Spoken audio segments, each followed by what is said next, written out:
सबसे पहले हम सिद्धार्थ विश्वविद्यालय के आदरणीय कुलपति जी का धन्यवाद करते हैं, विश्वविद्यालय का धन्यवाद करते हैं और प्राचीन इतिहास एवं पुरातत्व विभाग का धन्यवाद करते हैं कि आज उन्होंने हमको आप लोगों के बीच आने का, आप लोगों से को संबोधित करने का ये अवसर प्रदान किया। ये जानकर बड़ी प्रसन्नता हुई कि ये विभाग की ओर से प्रथम व्याख्यान है और इस प्रथम व्याख्यान के लिए उन्होंने हमको आमंत्रित किया। ये एक सम्मान है हमारे लिए और ये कई दृष्टियों से प्रथम व्याख्यान है हमारे लिए।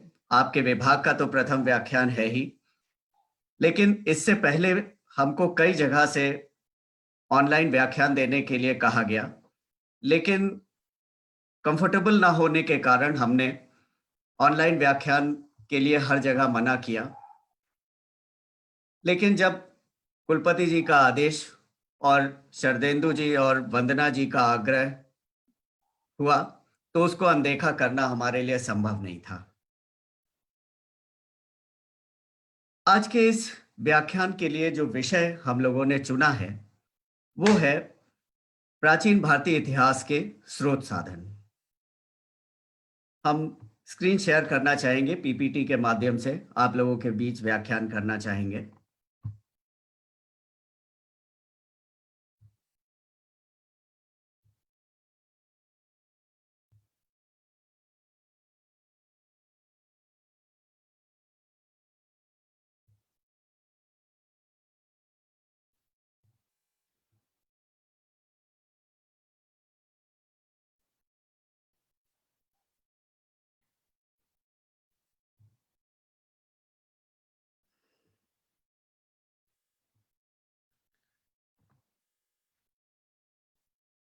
किसी भी विषय का अगर अध्ययन करना हो, तो उसका वर्गीकरण करके अध्ययन करना अपेक्षाकृत सरल हो जाता है। समझना और समझाना दोनों सरल हो जाता है। इसलिए प्राचीन भारतीय इतिहास के जो प्रमुख स्रोत हैं, उनका भी हमने वर्गीकरण किया है।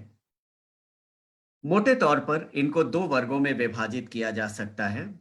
एक साहित्यिक स्रोत, लिटरेरी सोर्सेस, और दूसरा पुरातात्विक स्रोत या आर्कियोलॉजिकल सोर्सेस। और फिर इन दोनों वर्गों को हम लोग छोटे छोटे और वर्गों में विभाजित कर सकते हैं, उपवर्गों में विभाजित कर सकते हैं। इसमें हम लोग पहले साहित्यिक स्रोतों को देखते हैं, लिटरेरी सोर्सेस को देखते हैं। साहित्यिक स्रोतों के दो प्रमुख उपवर्ग बन सकते हैं। एक धार्मिक साहित्य, ऐसा साहित्य जिसका धर्म से सीधा संबंध है, और दूसरा धर्मेतर साहित्य। प्राचीन भारत में शायद ही कोई साहित्य ऐसा हो जिसमें किसी न किसी रूप में हम लोगों को धर्म की प्रतिध्वनि सुनाई न देती हो, लेकिन फिर भी जिसका धर्म से सीधा संबंध नहीं है, धर्मेतर विषयों से संबंध है, उनको हम लोग सेक्युलर लिटरेचर के श्रेणी में रख सकते हैं। तो इस तरह साहित्यिक साक्ष्यों को दो उपवर्गों में विभाजित कर सकते हैं, साहित्यिक स्रोतों को दो उपवर्गों में विभाजित कर सकते हैं, धार्मिक साहित्य और गैर धार्मिक साहित्य या धर्मेतर साहित्य। अब धार्मिक साहित्य को भी हम लोग आगे वर्गीकृत कर सकते हैं और दो दो उपवर्ग एक बार फिर बना सकते हैं। पहला ब्राह्मण धर्म संबंधी साहित्य, जिसको आज हम लोग हिंदू धर्म के नाम से जानते हैं, और दूसरा उन धर्मों से संबंधित साहित्य जिसका ब्राह्मण धर्म से कुछ सीधा संबंध नहीं है, या non Brahmanical literature, Brahmanical literature और नॉन ब्राह्मणिकल लिटरेचर। और फिर एक बार ब्राह्मणिकल लिटरेचर का, ब्राह्मण धर्म संबंधी साहित्य का आगे वर्गीकरण हो सकता है श्रुति और स्मृति में। आप लोगों को ये ज्ञात है कि वैदिक साहित्य को श्रुत साहित्य कहा जाता है, क्योंकि इसके बारे में ये माना जाता है कि इस साहित्य की रचना मानव ने नहीं की, अपितु इसकी रचना दिव्य है, देवताओं ने इसकी रचना की है, और जिन लोगों को इनका इनकी रचना का श्रेय दिया जा सकता है, उनको परंपरा में दृष्टा कहा जाता है। मतलब इन लोगों ने इस साहित्य का, ये रिवील्ड है लिटरेचर, इनको इसके दर्शन हुए और उसके बाद उसको इन लोगों ने यहाँ लिखा। वैदिक साहित्य में आप लोगों को मालूम है 4 वेद हैं, ऋग्वेद, सामवेद, यजुर्वेद और अथर्ववेद। अगर वर्णानुक्रम अगर इनका तिथि क्रम की दृष्टि से अरेंजमेंट किया जाए तो इसी क्रम में ये आएंगे। पहले 3 वेद ऋग्वेद, सामवेद और यजुर्वेद। अथर्ववेद की जो क्रोनोलॉजिकल पोजीशन है उसको लेकर थोड़ी सी असमंजस की स्थिति है। उसमें अधिकांश हिस्सा ऋग्वेद के बाद का प्रतीत होता है, लेकिन कुछ हिस्सा ऋग्वेद का समकालिक है और कुछ विद्वानों का तो यहाँ तक विचार है कि उसके कुछ भाग जो बहुत ही आर्काइक हैं, वो शायद ऋग्वेद के पहले के हो सकते हैं। अब प्रत्येक वेद को, ये जो 4 वेद हैं, इनमें से प्रत्येक को 4 भागों में विभाजित किया गया है। पहला भाग है संहिता भाग, इसमें संकलन है।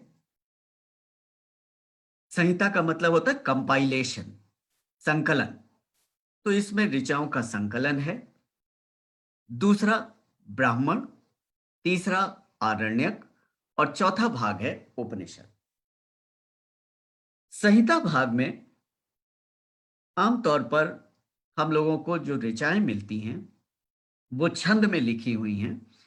केवल यजुर्वेद का भी जो कृष्ण यजुर्वेद है उसमें हम लोगों को सारे लोग अपने व्हाट्सएप ग्रुप में बता दें कि इन इन विषयों पर एक निबंध लिख लीजिए 2-3 पेज का और बाकी सब तो 10 रहेंगे ग्रुप में तो 2। चलिए, ये सब टीथिंग ट्रबल्स हैं। केवल कृष्ण यजुर्वेद ऐसा है जिसमें वर्स और प्रोज का सम्मिश्रण प्राप्त होता है। ब्राह्मण ग्रंथों में संहिताओं के ऊपर टीका की गई है, ये कमेंटरीज हैं और ये कमेंटरीज केवल प्रोज में की गई हैं, गद्य में लिखी गई हैं। आरण्यकों में हम लोगों को थोड़ा मिस्टिसिज्म दिखाई देता है, रहस्यवाद दिखाई देता है। इनको जंगल बुक्स या फॉरेस्ट बुक्स अंग्रेजों ने नाम दिया या पाश्चात्य विद्वानों ने नाम दिया, क्योंकि वन में जीवन के ऊपर, या ये कहा गया कि वन में रहकर इनकी रचना की गई, इसलिए इनको आरण्यक कहा गया। और उपनिषदों में हम लोगों को भारतीय दर्शन अपने चरम पर दिखाई देता है। उपनिषदों के जो 3 मुख्य विषय हैं, पहला विषय है ब्रह्मन का क्या स्वरूप है, दूसरा विषय आत्मन का क्या स्वरूप है और तीसरा मुख्य विषय ब्रह्मन और आत्मन के बीच अंतर संबंध क्या है। इसके बारे में उपनिषदों में चर्चा की गई और भारतीय दर्शन अपने चरम पर, जैसा हमने कहा, उपनिषदों में दिखाई देता है। जैसे ब्रह्मन के स्वरूप के बारे में चर्चा करते हुए कहा गया कि इसका वर्णन करना संभव नहीं है, केवल एक ही ढंग से इसका वर्णन किया जा सकता है, ये कहकर ऐसा नहीं है, ऐसा नहीं, नेति नेति करके ही, not like this, not like this. क्योंकि ब्रह्मन का जो स्वरूप है वैसा कोई भी एक्सपीरियंस मानव का नहीं है। तो किसी का चीज का भी वर्णन करना होता है तो किसी के साथ तुलना करके उसका वर्णन किया जाता है। उसकी तुलना जिस चीज से की जा सकती है, मानव को उसका एक्सपीरियंस नहीं है, इसलिए तुलना संभव नहीं है। तो ये हो गए वेदों के 4 भाग। अब वैदिक साहित्य के साथ बहुत ही निकट का संबंध है सूत्र साहित्य का। इनको वेदांग कहा जाता है, तो वेदों के अंग इनको माना जाता है। ये 6 वर्गों में विभाजित हैं: शिक्षा, व्याकरण, निरुक्त, कल्प, छंद और ज्योतिष। इसमें इतिहास के स्रोत के रूप में जो वर्ग सबसे अधिक महत्वपूर्ण भूमिका निभाता है वो है कल्प सूत्र। और ये कल्प सूत्र 4 वर्गों में बांटे जा सकते हैं। श्रौत सूत्र, जिसमें श्रौत यज्ञों का वर्णन है। दूसरा शुल्ब सूत्र, इसमें वेदियों के निर्माण की नियम बताए गए हैं। तीसरा गृह सूत्र, दैनिक जीवन से संबंधित नियम। और चौथा धर्म सूत्र है। ये सूत्र काल का लॉ है, उस काल की विधि इसमें बताई गई। आगे चलकर यही जो धर्म सूत्र हैं, ये हम लोगों को धर्मशास्त्र के रूप में विकसित होते हुए दिखाई देते हैं। अब यहाँ पर दैनिक जीवन के बारे में अगर जानकारी करनी है, एवरीडे लाइफ, तो गृह सूत्र हमारी सहायता करते हैं। उस काल के लॉ की अगर जानकारी करनी है तो धर्म सूत्र सहायता करते हैं। यज्ञों के बारे में अगर जानकारी करनी है तो श्रौत सूत्रों से सहायता प्राप्त होती है। और आज जो बहुत ही महत्वपूर्ण स्थान बना रहा है धीरे-धीरे, वैदिक गणित, वैदिक मैथमेटिक्स, वो मुख्य रूप से शुल्ब सूत्रों के ऊपर आधारित है। तो इस दृष्टि से ये कल्प सूत्र इतिहास के बड़े महत्वपूर्ण स्रोत हैं। धार्मिक साहित्य में श्रुति के बाद स्मृति का स्थान है ब्राह्मण धर्म संबंधी साहित्य में। स्मृतियों को भी 3 उपवर्गों में बांटा जा सकता है। पहला, विधि संबंधी स्मृतियां, धर्मशास्त्र, अंग्रेजी में इसको लॉ बोलेंगे। दूसरा, पॉलिटी से संबंधित स्मृतियां, राजशास्त्र से संबंधित स्मृतियां। और तीसरा, महाकाव्य। अब इनको हम लोग देखें। जो धर्म से संबंधी स्मृतियां हैं, उनमें सबसे महत्वपूर्ण स्थान रखती है मनुस्मृति। इसको प्राचीनतम स्मृतियों में से एक माना जाता है। इसके बारे में हम लोगों को बहुत चर्चा सुनाई देती है, एप्रिशिएट भी किया जाता है, क्रिटिसाइज भी किया जाता है। इसी तरह से याज्ञवल्क्य स्मृति है। अब एक चीज यहां पर गौर करने की ये है कि ओरिएंटलिज्म में आमतौर पर यह माना जाता है कि भारत में सेडेंटरी लाइफ है। भारत में अनचेंजिंग पास्ट है। ऐसा अतीत है जिसमें कोई परिवर्तन नहीं होता।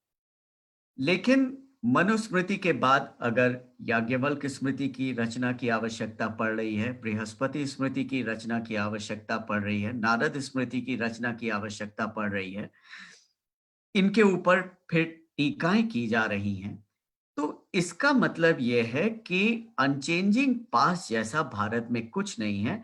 जब नई परिस्थितियां उत्पन्न हो रही हैं, परिवर्तन के कारण उत्पन्न हो रही हैं, तब जो पहले वाली स्मृति है, वो अब पर्याप्त नहीं रह गई है इन स्थितियों से निपटने के लिए। इसलिए नई स्मृतियों की और आगे चलकर उनकी टीकाओं की, उनकी व्याख्याओं की आवश्यकता पड़ रही है। दंड नीति से संबंधित या राजशास्त्र से संबंधित जो स्मृतियां हैं, उसमें सबसे महत्वपूर्ण स्थान कौटिल्य के अर्थशास्त्र का है। अब ऐसा प्रतीत होता है, अगर हम लोग दंड नीति के ऊपर जो साहित्य प्राचीन काल का उपलब्ध है, जो स्रोत प्राचीन काल के उपलब्ध हैं, उनके ऊपर अगर हम लोग एक दृष्टिपात करें, तो हम लोगों को ये पता चलेगा, जैसा लगेगा जैसे कौटिल्य के अर्थशास्त्र के अलावा इस विषय पर कभी कुछ लिखा ही नहीं गया, या कम से कम कुछ महत्वपूर्ण लिखा नहीं गया।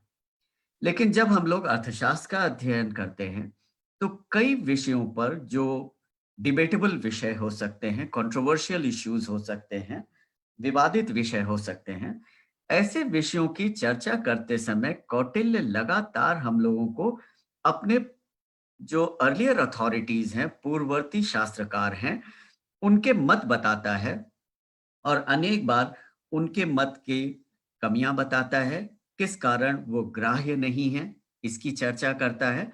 और फिर वो स्वयं अपना मत बताता है, या अगर किसी पूर्ववर्ती आचार्य की आचार्य के मत से वो सहमत है, तो उससे सहमत होने का कारण बताता है।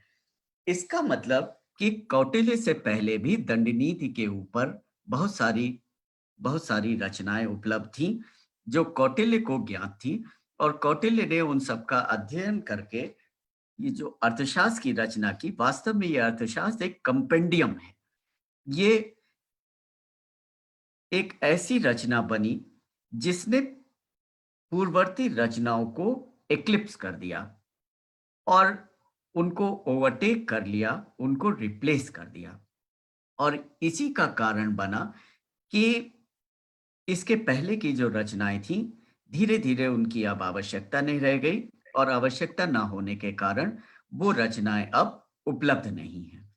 इसको आप ऐसे ही समझ लीजिए कि किसी आधुनिक लेखक ने किसी ग्रंथ की रचना की, लेकिन मार्केट में उससे बेहतर ग्रंथ आ गया, या उसी व्यक्ति ने उसका नया संस्करण निकाल दिया, पहले वाले संस्करण को से ये नया संस्करण बेहतर है। तो पहले वाला जो संस्करण था, धीरे जब उसकी आवश्यकता नहीं रह गई तो पब्लिशर ने उसको प्रिंट करना बंद कर दिया और इस कारण वो संस्करण आउट ऑफ प्रिंट हो गया और धीरे-धीरे वो दुर्लभ हो गया, वो उपलब्ध नहीं रह गया। तो वही स्थिति अर्थशास्त्र की है। आगे चलकर ऐसा नहीं है, इस विषय पर कुछ लिखा नहीं गया, लेकिन कुछ नया लिखने के लिए शायद रह नहीं गया था। इसलिए दंड नीति पर आगे जो रचनाएँ हम लोगों को मिलती हैं, जैसे कामंदक की रचना प्राप्त होती है, शुक्र नीति सार मिलता है। तो ये जो रचनाएँ हैं, इनमें या तो हम लोगों को कौटिल्य अर्थशास्त्र की समरी प्राप्त होती है या अर्थशास्त्र में कौटिल्य ने मुख्य रूप से जो प्रोज में लिखा, उसको संक्षिप्त करके उसको वर्स फॉर्म में लिख दिया गया, जिससे उसको कंठस्थ करना आसान हो जाए। लेकिन नया जैसा उसमें कुछ बना हो, इसकी संभावना बहुत कम दिखाई देती है। स्मृतियों का जो तीसरा उपवर्ग है महाकाव्यों का, 2 महाकाव्य मुख्य रूप से उपलब्ध है ब्राह्मण धर्म में। एक वाल्मीकि का रामायण और दूसरा व्यास का महाभारत। अब इन दोनों की इन दोनों के क्रोनोलॉजिकल ऑर्डर को लेकर, तिथिक्रम को लेकर हाल के कुछ वर्षों में कुछ कुछ विवाद की स्थिति उत्पन्न हुई है और ये विवाद मुख्य रूप से जिन विद्वानों द्वारा उठाया गया है, जैसे आर्य शर्मा जी द्वारा उठाया गया है, इस विवाद को के ऊपर चर्चा की गई है। आमतौर पर उनका उनका झुकाव थोड़ा-सा वामपंथ की ओर है। लेकिन ऐसा होने से ये जो वामपंथी इतिहासकार हैं या जिनको हम लोग वामपंथी इतिहासकार बोल देते हैं या जो स्वयं अपने को वामपंथी इतिहासकार कहलाना पसंद करते हैं और जो पाश्चात्य इतिहासकार हैं, हम लोग उनसे सहमत भले ना हों। हो सकता है हम लोग उनकी विचारधारा से सहमत भले ना हों, लेकिन उनके योगदान को हम लोग पूरी तरह से नकार नहीं सकते हैं। अगर उन्होंने डिबेट शुरू न की होती, तो शायद हम लोग उनको गलत साबित करने के उद्देश्य से ही, लेकिन शायद हम लोग ऐसे अनेक विषयों के ऊपर चर्चा ही ना कर रहे होते, जो आज हम लोग चर्चा कर रहे हैं। अब परंपरा में तो ये माना जाता है कि वाल्मीकि की रामायण व्यास के महाभारत से पहले की है। लेकिन कुछ विद्वानों ने ये सुझाव दिया कि महाभारत पहले का है, रामायण बाद की है और उसके लिए उन्होंने कारण बताया। ये आमतौर पर देखा जाता है कि जैसे-जैसे समय बीतता जाता है, समाज सभ्य और सुसंस्कृत होता जाता है। महाभारत के समाज की तुलना अगर आप रामायण के समाज के साथ करें, तो महाभारत का समाज रामायण के समाज से अधिक स्वच्छंद है, अधिक उच्छृंखल है, अगर हमको इस शब्द के प्रयोग की आप लोग अनुमति दें। तो इस आधार पर प्रोफेसर आर्य शर्मा और दूसरे विद्वानों ने यह सुझाव दिया कि महाभारत जिसमें समाज अधिक स्वच्छंद है, वो पहले की रचना है, उसमें पहले का भारत दिखाया गया है और रामायण जिसमें समाज मर्यादाओं से बंधा हुआ है, अधिक सभ्य और सुसंस्कृत है, वो बाद की रचना है। लेकिन हम लोग यहाँ पर इस विवाद में नहीं पड़ते हैं, हम लोग और आगे बढ़ते हैं, स्मृतियों से आगे बढ़ते हैं। अब हम लोग गैर ब्राह्मण धार्मिक साहित्य पर आते हैं। इसको 3 उपवर्गों में बांट सकते हैं, जैन साहित्य, बौद्ध साहित्य और अन्य धर्मों से संबंधित साहित्य। अब पहले हम लोग जैन साहित्य को देखते हैं। जैन साहित्य में ये माना जाता है कि 12 अंग हैं और 14 पूर्व हैं। ऐसा नहीं है कि ये जैन साहित्य 6ठी शताब्दी ईसा पूर्व की रचना है। माना जाता है कि जैन साहित्य 6ठी शताब्दी से बहुत पहले जाता है, क्योंकि जैन धर्म महावीर के साथ अस्तित्व में नहीं आया। महावीर को परंपरा में इस धर्म का 24वां तीर्थंकर माना जाता है। तो जैन जैन साहित्य भी इससे पहले है। महावीर को इस बात का श्रेय अवश्य जाता है कि पूर्ववर्ती तीर्थंकरों की जो शिक्षाएं, उनके जो नियम यत्र तत्र बिखरे हुए थे, महावीर ने उनको संकलित किया, संहिताबद्ध किया और स्थान पर प्रस्तुत कर दिया। ये जो जैन साहित्य महावीर ने संकलित किया और संहिताबद्ध किया, इसमें 12 अंग हैं और 14 पूर्व थे, लेकिन लगभग 300 ईसा पूर्व से पहले किसी समय, 300 ईसा पूर्व से पहले क्यों बोल रहे हैं? क्योंकि 300 ईसा पूर्व में इसको पुनर्निर्धारित करने का प्रयास हुआ था। तो 300 ईसा पूर्व से कुछ ये साहित्य लुप्त हो गया था। किस कारण हुआ ये ज्ञात नहीं है निश्चित रूप से, लेकिन ये साहित्य लुप्त हो गया। उसके बाद आप लोगों को मालूम है कि चंद्रगुप्त मौर्य के शासन के अंतिम वर्षों में उत्तर भारत में 12 वर्षों का अकाल पड़ा और भिक्षुओं के लिए भिक्षा प्राप्त करना सरल नहीं रह गया। इसलिए बड़ी संख्या में जैन भिक्षु भद्रबाहु के नेतृत्व में दक्षिण की ओर चले गए और उत्तर भारत में रुके।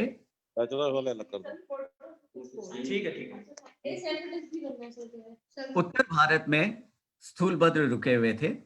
तो इन लोगों ने एक प्रयास किया कि जैन साहित्य को पुनर्निर्धारित किया जाए जो लुप्त हो चुका था। इसमें 11 अंग निर्धारित कर लिए गए, 10 पूर्व निर्धारित कर लिए गए, लेकिन 12वां अंग केवल उत्तर भारत में जो भिक्षु बचे हुए थे उनमें केवल स्थूलभद्र को पता था और भद्रबाहु उनको ये निषेध कर गए थे कि वो इस अंग की जानकारी किसी को भी ना दें। इसलिए ये 12वां अंग निर्धारित नहीं हो पाया, आखिर के 10 पूर्व निर्धारित नहीं हो पाए। उसके बाद जब भद्रबाहु अकाल समाप्त होने के बाद उत्तर भारत लौटे तो उन्होंने जो उनकी अनुपस्थिति में ये काम किया गया था उसको नकार दिया गया। फिर एक लंबे समय तक लगभग 800 वर्षों तक इस दिशा में कोई प्रयास नहीं हुआ। उसके बाद वल्लभी में एक जैन संगीति का आयोजन 5वीं शताब्दी ईस्वी में किया गया और उसमें जो जैन साहित्य निर्धारित किया गया वही जैन साहित्य आज हम लोगों के पास उपलब्ध है। ये नहीं पता कि आज जो जैन साहित्य उपलब्ध है उसका कितना हिस्सा प्राचीन का जो मूल जैन साहित्य था जिसका संकलन महावीर ने किया था उसका हिस्सा था, कितना उसमें परिवर्तन हो गया। लेकिन ऐसा माना जाता है कि जो सूत्र आज उपलब्ध हैं उसमें जो आरंभिक सूत्र हैं जैसे भगवती सूत्र, आवश्यक सूत्र, ये संभव जैन साहित्य के भाग रहे होंगे। जैन साहित्य के बाद अब हम लोग बौद्ध साहित्य पर आते हैं। इसमें जो सबसे महत्वपूर्ण आरंभिक स्रोत हैं वो है पाली त्रिपिटक। बुद्ध के निर्वाण के कुछ ही समय बाद प्रथम बौद्ध संगीति का आयोजन हुआ और परंपरा में तो यह माना जाता है कि इन तीनों पिटकों का संकलन उसी प्रथम बौद्ध संगीति में हो गया, लेकिन ज्यादा व्यवहारिक ये मानना लगता है कि विनय पिटक और सुत्त पिटक इन दो का संकलन प्रथम बौद्ध संगीति में हुआ और तीसरा जो अभिधम्म पिटक है उसका संकलन अपेक्षाकृत बाद में हुआ। विनय पिटक के 4 भाग हैं। पातिमोक्ष जिसमें अनुशासन के नियम गिनाए गए हैं, सुत्त विभंग जिसमें प्रत्येक अनुशासन के नियम के बारे में बताया गया कि वो बुद्ध ने कब निर्धारित किया, कहां निर्धारित किया और क्यों निर्धारित किया। When, where and why of each rule of discipline।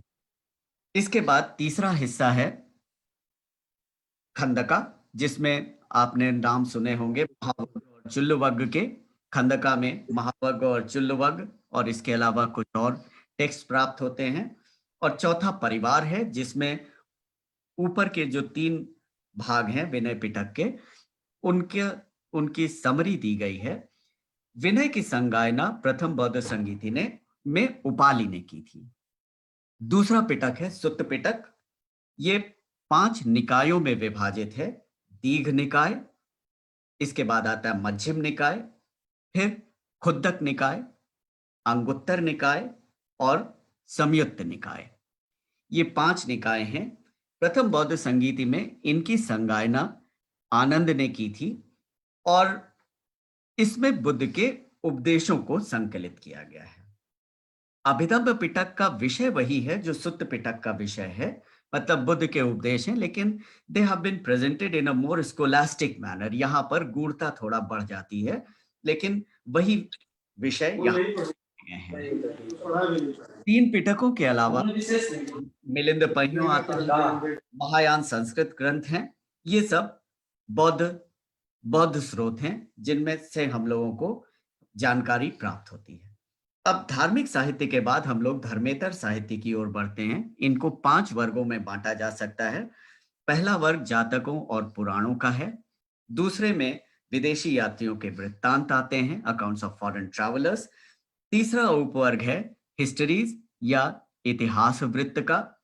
चौथा वर्ग बायोग्राफीज या जीवन वृत्त का है, जिसको चरित्र साहित्य भी कहा जाता है। और पांचवें वर्ग में रोमांटिक एंड फोक लिटरेचर आता है, कल्पना प्रधान और लोक साहित्य आता है। जातक और पुराण ये धार्मिक भी माने जा सकते हैं। जातकों का संबंध बुद्ध के पूर्व जन्मों की कथाओं से है, तो ये बौद्ध धर्म से संबंधित है। पुराणों का संबंध ब्राह्मण धर्म से हो सकता है, लेकिन इन दोनों में धार्मिक विषयों के अलावा सेक्युलर विषयों के ऊपर भी, धर्मेतर विषयों के ऊपर भी चर्चा की गई है। जैसे जातकों से हम लोगों को सामाजिक जीवन की भी जानकारी मिल सकती है, राजाओं के नामों का उल्लेख मिलता है, आर्थिक जीवन की जानकारी मिलती है, अनेक मुद्राओं के नाम हम लोगों को जातक कथाओं में प्राप्त होते हैं। इवन आर्ट एंड आर्किटेक्चर के बारे में जानकारी प्राप्त होती है। तो संस्कृति के विभिन्न पक्षों के ऊपर जानकारी प्राप्त होती है, और यही स्थिति पुराणों में है।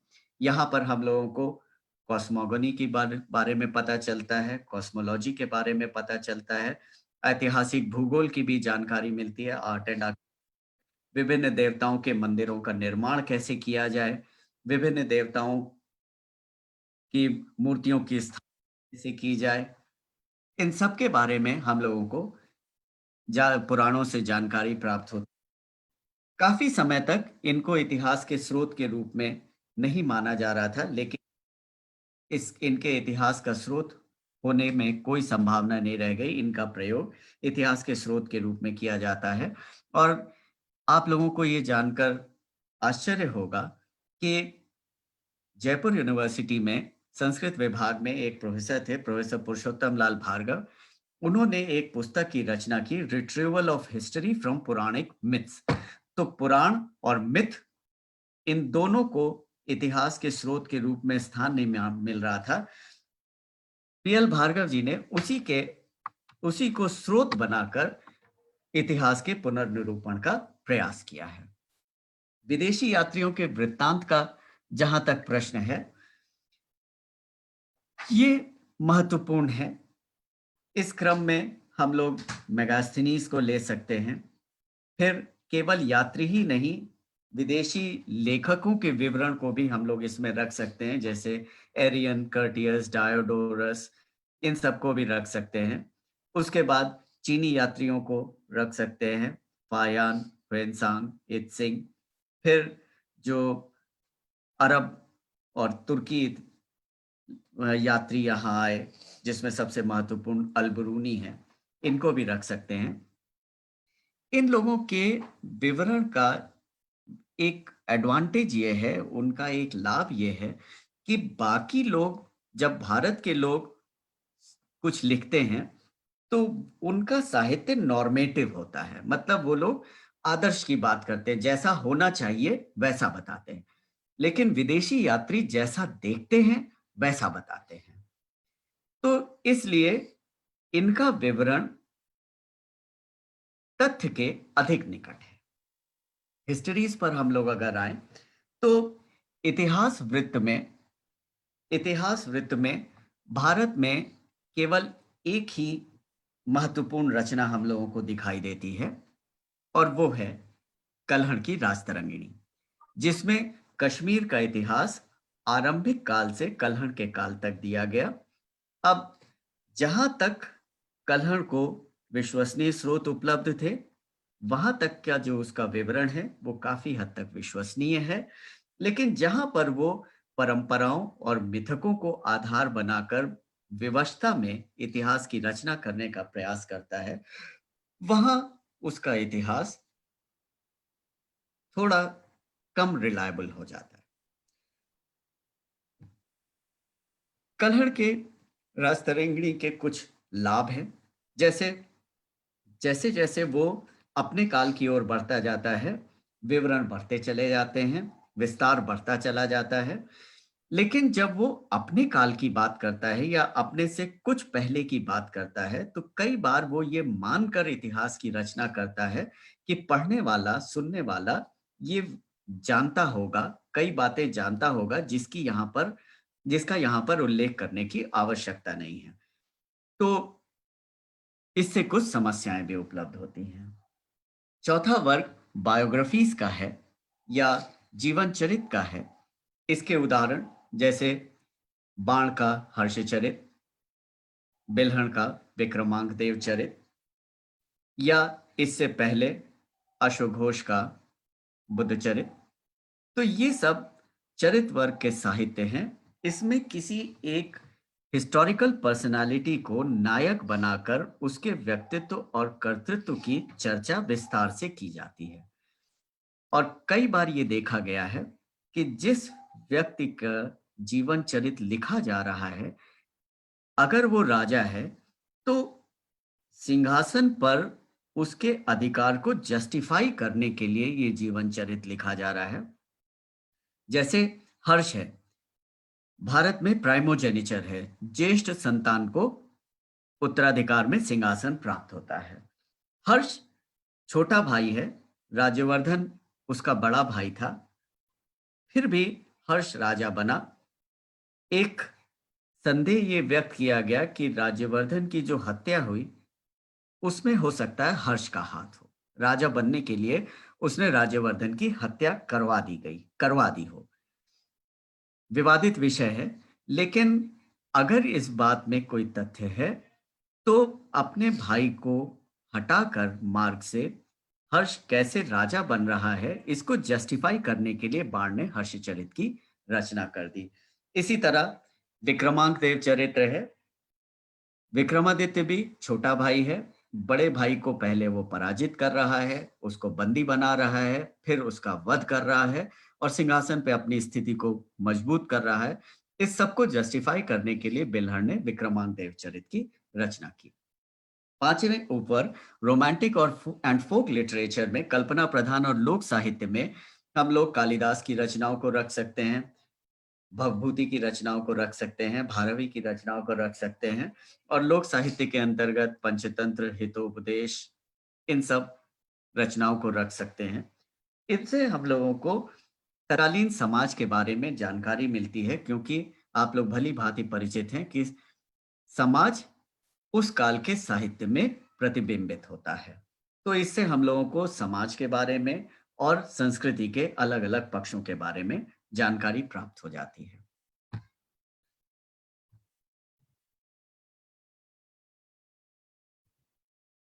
ये सब हम लोगों ने बात कर ली है।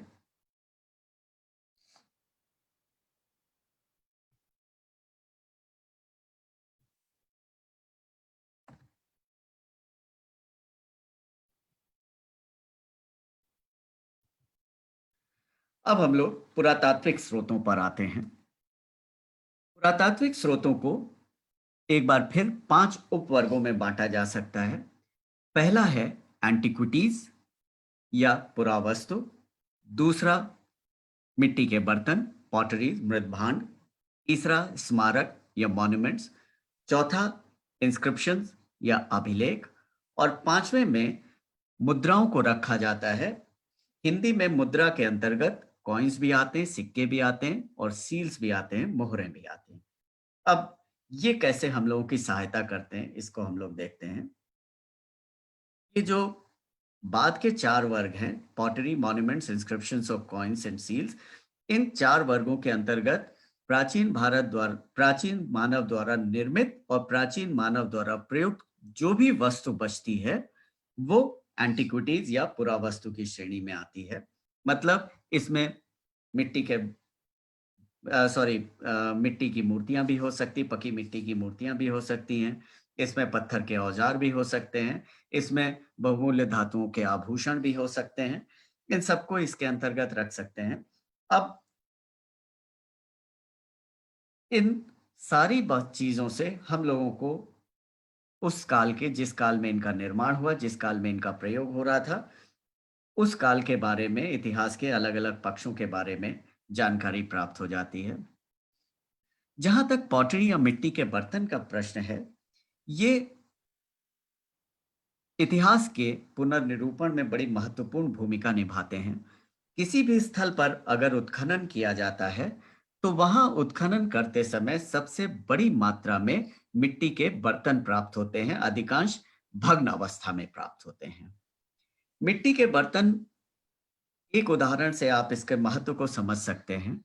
अगर आपको किसी कोई मिट्टी का बर्तन प्राप्त होता है या उसका टुकड़ा प्राप्त होता है, तो उसको देखकर आप ये अनुमान लगा सकते हैं कि मिट्टी का वो बर्तन हाथ से बनाया गया है या चाक पर बनाया गया है। चाक पर अगर बनाया गया होगा, तो उँगलियों की गोल धारियाँ उसके ऊपर दिखाई देंगी, और अगर हाथ से बनाया गया है, तो उँगलियों के बेतरतीब निशान दिखाई देंगे। अगर इसको हाथ से बनाया गया है, चाक से नहीं बनाया गया है, तो बहुत अधिक संभावना है कि चाक का प्रयोग उस समय तक आरंभ नहीं हुआ था। और अगर इसको पॉटर्स व्हील के ऊपर बनाया गया है, इसका मतलब पॉटर्स व्हील का आविष्कार हो चुका था, और अगर चाक का आविष्कार हो चुका था, तो पहिए का आविष्कार भी हो चुका होगा। और पहिए का आविष्कार मानव के विकास में कितनी महत्वपूर्ण उपलब्धि है, इसका अंदाजा आप लोगों को भली-भाँति है। तो पॉटरी को देखकर हम लोग ये अंदाज़ा लगा लेते हैं कि चाक पर बनाया गया या हाथ से बनाया गया, और अगर चाक से बनाया गया तो पहिए का आविष्कार हो चुका था। तो जिन लोगों ने चाक से ये बर्तन बनाए हैं, उन लोगों की विकास की स्थिति के बारे में हम लोग भली-भाँति अनुमान लगा सकते हैं। फिर हम लोग स्मारकों पर आते हैं, मॉन्यूमेंट्स पर आते हैं। जब कभी उत्खनन किया जाता है, तो हम लोगों को स्मारकों के अवशेष प्राप्त होते हैं। अब हो सकता है दीवार पूरी तरह गिर गई हो सकता है मिट्टी से, धूल से ढक गई हो, लेकिन फिर भी हम लोगों को जो निर्माण सामग्री है, वो प्राप्त हो जाती है, और नींव से हम लोग आधार योजना का अनुमान लगा सकते हैं। तो नींव से जब आधार योजना का अनुमान लगा लेते हैं, तो हम लोगों को पता चलता है जिस क्षेत्र में, जिस काल का वो स्मारक है, उस क्षेत्र में, उस काल में किस तरह का ग्राउंड प्लान पॉपुलर रहा होगा, किस तरह के आधार योजना का प्रचलन रहा होगा। जो मलबा हम लोगों को मिलता है, उस डेब्री से हम लोग निर्माण सामग्री का अंदाजा लगा सकते हैं कि ईंटों का प्रयोग किया जा रहा था, ईंटें कच्ची थी या पकी ईंटें थी, पत्थर खंडों का प्रयोग किया जा रहा था, इनकी जुड़ाई के लिए किस मसाले का प्रयोग, मोर्टार के रूप में किन पदार्थों का प्रयोग किया जा रहा था, ये सब अंदाजा हम लोग लगा सकते हैं। इसका एक उदाहरण आपको दें, जैसे अ, सिंधु घाटी के विभिन्न स्थलों पर हम लोगों को आवासीय भवन प्राप्त होते हैं। अधिकांश आवासीय भवनों में जो आधार योजना है, बड़ी सामान्य सी है। बीच में एक खुला हुआ आंगन होगा, उसके 3 तरफ पीछे वाला हिस्सा और दोनों साइड वाले हिस्सों में कक्ष बने होंगे, जिनके द्वार आंगन में खुलेंगे, और सामने की ओर स्तंभों के ऊपर एक आच्छादित वरांडा प्राप्त होगा। अब ये जो आधार योजना है, ये हड़प्पा संस्कृति से हम लोगों को मिलने लगती है, और कुछ समय पहले तक अभी शहरों में भी हम लोगों को मिल रही थी। गाँव में भी जहाँ पक्के मकान हैं, वहाँ अभी इसी आधार योजना का प्रयोग किया जा रहा है भवन निर्माण में। बीच में खुला हुआ आँगन होगा, 3 तरफ कक्ष होंगे, और आगे की तरफ एक ढका हुआ बरामदा होगा, जहाँ पर पुरुष अपना अधिकांश खाली समय दिन का व्यतीत करते हैं। ये आधार योजना इसलिए लोकप्रिय है, क्योंकि ये भारतीय जलवायु को सूट करती है। बीच में खुला हुआ आंगन होगा, तो रोशनी की, हवा की व्यवस्था घर के अंदर भी रहेगी, बाहर भी रहेगी। आगे ढका हुआ बरामदा है, तो पुरुष यहाँ अपना खाली समय दिन का व्यतीत कर सकते हैं, और स्त्रियां अंदर के आंगन में और कक्षों के अंदर अपना समय व्यतीत कर सकती हैं। ये परंपरागत जीवन शैली भारत में रही है। अब हम लोग अभिलेखों पर आते हैं। अभिलेखीय साक्ष्य के कुछ मेरिट्स हैं और कुछ डिमेरिट्स हैं, कुछ लाभ हैं और कुछ हानियां हैं। लाभ को अगर हम लोग देखें तो पहला लाभ यह है कि अभिलेख अधिकांशतः समकालिक साक्ष्य होते हैं। मतलब जिस घटना का उल्लेख अभिलेख में किया जा रहा है, मुख्य घटना का उल्लेख अभिलेख में किया जा रहा है, वो उसी समय घटी है जिस समय अभिलेख लिखवाया गया। और समकालिक साक्ष्य होने के कारण ये ज्यादा विश्वसनीय होते हैं। दूसरे, अगर राजा द्वारा जारी अभिलेख है, तो राजा स्वयं अपने बारे में जो बताएगा, उसके विश्वसनीय होने की संभावना अधिक है। अगर वो अपने पूर्वजों के बारे में कुछ बता रहा है, तो उसकी भी विश्वसनीयता अधिक होती है। तीसरा सबसे महत्वपूर्ण लाभ यह है कि अभिलेख में लिखने का स्थान सीमित होता है। और जब लिखने का स्थान सीमित है, तो जो वास्तविकता है, वही लिखने के लिए जगह कम पड़ जाती है। बढ़ा-चढ़ाकर लिखने की संभावना कम हो जाती है। हम ये नहीं कह रहे हैं कि अतिशयोक्ति की संभावना बिल्कुल समाप्त हो जाती है। जहाँ चाह होती है, वहाँ राह होती है, तो अतिशयोक्ति अगर करनी है, तो कर सकते हैं। इसके 2 उदाहरण आपको हम देना चाहेंगे। I hope I am not crossing the time limit. 2 उदाहरण हम आप लोगों को देना चाहेंगे। दोनों समुद्रगुप्त की प्रयाग प्रशस्ति से हैं। समुद्रगुप्त की प्रयाग प्रशस्ति में एक स्थान पर समुद्रगुप्त के व्यक्तित्व की प्रशंसा करते हुए लिखा है, निशित विदग्धमति गांधर्व ललितैर व्रीडित त्रिदशपति गुरु तुम्बुरु नारद आदि। निशित विदग्धमति मतलब अपनी विलक्षण बुद्धि से, गांधर्व ललितैर व्रीडित, गांधर्व मतलब संगीत के अपने ज्ञान से व्रीडित कर दिया, लज्जित कर दिया, पुट टू शेम। किसको? त्रिदशपति गुरु। त्रिदशपति पति का मतलब इंद्र है, त्रिदशपति गुरु का मतलब बृहस्पति है। तो अपनी विलक्षण बुद्धि से समुद्रगुप्त ने इंद्र के गुरु बृहस्पति को लज्जित कर दिया और संगीत के अपने ज्ञान से तुम्बुरु और नारद को लज्जित कर दिया। अब समुद्रगुप्त की वीणा वादक प्रकार की मुद्रा से हम लोगों को मालूम है कि समुद्रगुप्त वीणा बजाना जानता था। और तुम्बुरु और नारद, ये दोनों भी मिथिकल फिगर्स हैं, लेकिन दोनों वीणा वादक हैं। और तुम्बुरु वीणा के आविष्कार का श्रेय तुम्बुरु को जाता है, नारदीय वीणा के आविष्कार का श्रेय नारद को जाता है। तो जो अलग अलग प्रकार की वीणाओं का आविष्कार करने वाले लोग हैं, उनको भी समुद्रगुप्त ने लज्जित कर दिया। तो आप अनुमान लगा सकते हैं कि वो कितना बड़ा वीणा वादक होगा। इस माध्यम से हरिशेन समुद्रगुप्त की प्रशंसा इस प्रकार कर रहा है। दूसरा, इसी अभिलेख में कहा गया, श्री समुद्रगुप्तस्य सर्व पृथ्वी विजय जनितोदय व्याप्त निखिल आवनी तलाम कीर्तिमितस् त्रिदशपति भवन गमनावाप्त। कि श्री समुद्रगुप्त पूरी पृथ्वी की विजय के कारण जिनका यश पूरी पृथ्वी के तल पर व्याप्त हो गया था, वो यश अब त्रिदशपति भवन चला गया, मतलब इंद्र के भवन चला गया, इंद्र स्वर्ग चला गया। इंद्र का भवन मतलब स्वर्ग चला गया। अब हम लोगों को मालूम है कि समुद्रगुप्त ने पूरा उत्तर भारत नहीं जीता था। अपने अभिलेख में ही हरिशेन कहता है कि समतट, डवा, कामरूप, नेपाल, कर्तृपुर, ये 5 प्रत्यंत राज्य हैं, मतलब उसकी सीमा से सटे हुए राज्य हैं।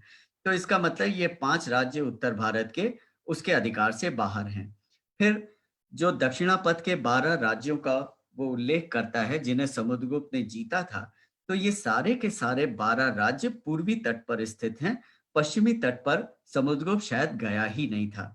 तो पूरे भारत पर उसने अधिकार नहीं किया और कहा जा रहा है कि पूरी पृथ्वी की विजय के कारण उसका यश पूरी पृथ्वी के तल पर व्याप्त हो गया और अब वो यश स्वर्ग पहुंच गया। तो अतिशयोक्ति अगर करना चाहे तो कर सकता है, लेकिन संभावना कम हो जाती है।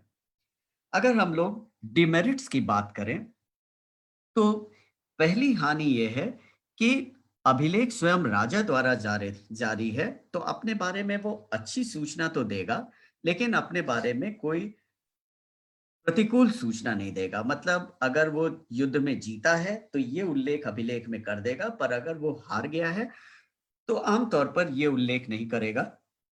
प्राचीन भारत में जो अभिलेख उपलब्ध हैं, केवल 2 ही अपवाद हैं जहां पर राजा अपने या अपने पूर्वज की हार का उल्लेख कर रहा है। एक छोटी सदरी अभिलेख है प्रतिहारों का, और दूसरा है दूबकुंड ताम्रपत्र लेख कामरूप के राजा भास्कर वर्मन का, जिसमें हार का उल्लेख है। दूसरी हानि यह है कि सीमित स्थान होने के कारण जहां एक ओर अतिशयोक्ति की संभावना कम हो जाती है। वहीं दूसरी ओर अभिलेख से हम लोगों को उतने विस्तार से सूचना नहीं मिलती, जितनी विस्तृत सूचना की अपेक्षा हम लोग एक समकालिक साक्ष्य से करते हैं। इसके बाद हम लोग सिक्कों पर आते हैं। सिक्कों के भी लगभग वही लाभ हैं और वही हानियाँ हैं, जो अभिलेखों के हैं। जैसे समकालिक साक्ष्य हैं, स्वयं राजा द्वारा जारी हैं, तो अगर वो अपने बारे में बताएगा, अपने पूर्वज के बारे में बताएगा तो सूचना सही होगी। स्थान सीमित होने के कारण यहाँ पर अतिशयोक्ति की संभावना कम होगी। वही हानियाँ हैं, राजा अगर स्वयं जारी कर रहा है तो अपने बारे में अच्छी बात तो बताएगा। समुद्रगुप्त बड़े गर्व के साथ ये दावा करता है, अपने पहले ही मुद्रा प्रकार में दावा करता है कि उसने 100 युद्धों में विजय प्राप्त की। समरशत वितत विजयोजित रिपुरजितो दिवम जयति। समरशत 100 युद्धों में विजय प्राप्त की और ऐसे राजाओं को पराजित किया जो इससे पहले कभी पराजित नहीं हुए, और उनसे युद्ध करते हुए वो स्वयं पराजित नहीं हुआ। इसी तरह उसका जो बैटल एक्स टाइप है, परशुधारी प्रकार है, उसमें वो कहता है कृतांत परशु जयत जितराज जेता जिता। मतलब कृतांत यम का परशु धारण करने वाला unconquered conqueror of unconquered Kings, वो अपने को कहता है। तो वन साइडेड सूचना मिलती है। दूसरा, अभिलेखों से और अधिक सीमित स्थान सिक्के के ऊपर होता है, तो यहाँ पर भी हम लोगों को उतनी विस्तृत सूचना नहीं मिलती, जितनी विस्तृत सूचना की अपेक्षा हम लोग एक समकालिक साक्ष्य से करते हैं। यही स्थिति मोहरों की भी है। मोहरों से हम लोगों को जानकारी प्राप्त हो जाती है, मोहर के स्वामी के बारे में, उसका नाम पता चल सकता है, उसकी उपाधि पता चल सकती है, उसके धार्मिक विश्वास के बारे में जानकारी प्राप्त हो सकती है। मोहरों से हम लोगों को साहित्य के प्रशासन के बारे में जानकारी मिल सकती है, राजशास्त्र के बारे में जानकारी मिल सकती है, क्योंकि जो अधिकारी हैं, उनकी अपनी मोहरें होती हैं, उनके ऑफ़िस की मोहरें होती हैं। जैसे कुमारामात्याधिकरणस्य, कुमारामात्य के अधिकरण मतलब कार्यालय की मोहर। तो हम लोगों को इस तरह की अनेक जानकारियाँ प्राप्त होती हैं। कुछ मोहरों के ऊपर हम लोगों को धार्मिक संस्थाओं के नाम मिलते हैं, जैसे आप ये दाहिनी तरफ देख सकते हैं, नालंदा महाविहार की मोहर है। तो हम लोगों को धार्मिक संस्थाओं के बारे में जानकारी मिलती है। मोहरों का प्रयोग डॉक्यूमेंट्स को ऑथेंटिकेट करने के लिए किया जाता था, तो अगर किसी डॉक्यूमेंट के ऊपर मोहर लगी है, किसी ताम्रपत्र के ऊपर मोहर लगी है, तो उसकी ऑथेंटिसिटी बढ़ जाती है, विश्वसनीयता उसकी बढ़ जाती है। मोहरों के ऊपर कई बार हम लोगों को राजा अपनी वंशावली भी बता देता है, जैसे गुप्त काल की अनेक मोहरें हैं जिनके ऊपर गुप्त राजाओं की पूरी वंशावली प्राप्त हो जाती है। तो ये सब अलग-अलग पक्ष हैं इतिहास के, जिन पर ये विभिन्न साहित्यिक और पुरातात्विक स्रोत स्रोत हम लोगों को सूचनाएं प्रदान करते हैं। कुछ बातों का ध्यान रखना चाहिए इन स्रोतों का प्रयोग इतिहास के पुनर्निरूपण में करने के लिए। पहला, हम लोगों को इस बात का ध्यान रखना चाहिए कि अगर कोई पर्टिकुलर इंफॉर्मेशन दी हो, तो उस सूचना की विश्वसनीयता अधिक हो। अगर कोई सामान्य सी बात कही हो, तो उसके इतिहास के स्रोत के रूप में प्रयोग करते समय थोड़ी सावधानी की आवश्यकता होती है। एक उदाहरण के माध्यम से आपको ये हम समझाना चाहेंगे। अगर किसी अभिलेख में कोई राजा दूसरे राजा का नाम लेकर ये दावा करता है कि मैंने युद्ध में उसको पराजित किया, तो अभिलेख एक पब्लिक डॉक्यूमेंट है। अगर उस राजा ने उस दूसरे राजा को वास्तव में पराजित नहीं किया है, तो ऐसा दावा करके वो परेशानी में फँस सकता है। एक तो उसकी हँसी होगी, क्योंकि सब लोगों को मालूम होगा कि जिस राजा के लिए वो दावा कर रहा है मैंने पराजित किया, उसको पराजित नहीं किया है। दूसरा, अगर वो राजा ज़्यादा शक्तिशाली हुआ या आगे चलकर उसकी शक्ति बढ़ गई, तो हो सकता है बदला लेने के लिए वो आक्रमण कर दे। अगर इसके विपरीत कोई राजा अगर ये दावा कर रहा है कि मैंने हिमालय से लेकर महेंद्र पर्वत तक और लौहित्य से लेकर पश्चिम समुद्र तक के सारे क्षेत्रों के ऊपर विजय प्राप्त कर ली है, तो यहाँ पर थोड़ा सतर्क हो जाना चाहिए, क्योंकि ये परंपरागत चक्रवर्ती क्षेत्र है। तो हो सकता है उसने ऐसा कोई वो विजय प्राप्त ना की हो, केवल वो चक्रवर्ती क्षेत्र का दावा करके, चक्रवर्ती क्षेत्र पर अधिकार का दावा करके अपने लिए चक्रवर्तित्व का दावा कर रहा हो। तो ये थोड़े से सतर्क रहने की आवश्यकता हो। साहित्य में भी कभी-कभी इसी तरह की हम लोगों को सूचनाएँ मिल जाती हैं। जैसे हम लोगों को बौद्ध साहित्य से बत पता चलता है, धम्मपद अट्टकथा से पता चलता है, बिंबिसार के राज्य में 80,000 गाँव थे। अब राउंड फिगर आ गई 80,000। 80,000 से 1-2 कम क्यों नहीं? 80,000 से 1-2 ज़्यादा क्यों नहीं? ये मानने में थोड़ी कठिनाई है। और फिर जब हम लोग ये देखते हैं कि 1947 में जब भारत स्वतंत्र हुआ, उस समय पूरे भारत में गाँव की संख्या लगभग 4 लाख थी। तो 1947 में जब आबादी इतनी बढ़ चुकी थी, तब अगर पूरे भारत में गाँव की संख्या 4 लाख है, तो छठी शताब्दी ईसा पूर्व में केवल मगध के क्षेत्र में 80,000 गाँव रहे होंगे, थोड़ा-सा थोड़ा-सा डाउटफुल होता है। या धम्मपद अट्टकथा में ही बिंबिसार के बारे में बताया गया, उसकी 500 पत्नियाँ थीं। अब प्रश्न ये उठता है कि ये इतनी नीट राउंड फिगर कैसे आ गई? क्या हम लोग ये माने कि बिंबिसार ने 498 विवाह कर लिए या 499 विवाह कर लिए, उसके बाद उसका मन भर गया, वो विवाह नहीं करना चाहता। लेकिन उसने सोचा कि एक नीट राउंड फिगर लाने के लिए चलो 1-2 विवाह और कर लेते हैं, 500 की संख्या हो जाए। या हम लोग ये माने कि 500 विवाह उसने किए, उसके बाद 1-2 विवाह और करना चाहता था, पर उसने सोचा कि ये नीट राउंड फिगर डिस्टर्ब हो जाएगी, इसलिए विवाह ना किया जाए अब, 500 पर ये रोक लेते हैं इसको। समुद्रगुप्त कह रहा है मैंने 100 युद्धों में विजय प्राप्त की, तो ये 100 युद्ध पर आकर क्यों रुक गया?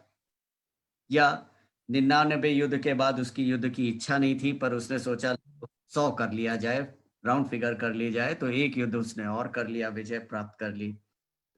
तो जब इस तरह की कभी समस्या होती है, तो हम लोगों को थोड़ा-सा सतर्क हो जाना चाहिए कि यहाँ पर यहाँ पर हो सकता है कि विश्वसनीयता उतनी ना हो जितना क्लेम की जा रही है।